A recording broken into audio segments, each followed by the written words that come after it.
ଆପଣ ଦେଖନ୍ତୁ ଆଞ୍ଚଳିକ ଦଳର ବୟସ ପ୍ରାୟ 15 ରୁ 25 ବର୍ଷ ଥାଏ।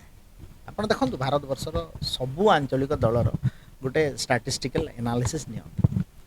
ଏଠି ବିଜୁ ଜନତା ଦଳର ବୟସ ସରିଗଲା, ସେ ଗଲା ତାର ବଙ୍ଗୋପସାଗରରେ। ଟିଏମସି ଗଲା।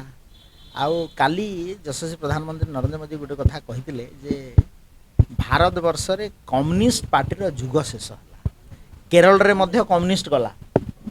ତ କମ୍ୟୁନିଷ୍ଟ ଏବଂ ଆଞ୍ଚଳିକ ଦଳ ଇଏ ଦଳର ପ୍ରଭାବ ସରିଲା ଏବଂ ଏବେ ଭାରତବର୍ଷ ଯେତେବେଳେ 2047 ବେଳକୁ ବିକଶିତ ଭାରତ ଏବଂ ବିଶ୍ୱଗୁରୁ ଆଡ଼କୁ ଯାଉଛି, ନ୍ୟାସନାଲ୍ ଇସ୍ୟୁ, ଭାରତୀୟ ସମ୍ବିଧାନ ପ୍ରଦତ୍ତ ଲୋକଙ୍କର ଅଧିକାରକୁ ଆମେ ଆଗେଇ ନେବୁ। ଏବଂ ଯେତେବେଳେ ଆବ୍ରାହମ ଲିଙ୍କନଙ୍କର ଗୋଟେ କଥା ମନେ ପଡ଼ୁଥିବ, ଆମେରିକାର ରାଷ୍ଟ୍ରପତି ପୂର୍ବତନ, ଯେ ଆପଣ ଗୋଟେ ସମୟରେ ଲୋକକୁ ଥରେ ଅଧେ ଠକିବେ କିନ୍ତୁ ସବୁ ସମୟରେ ଠକି ପାରିବେ ନାହିଁ।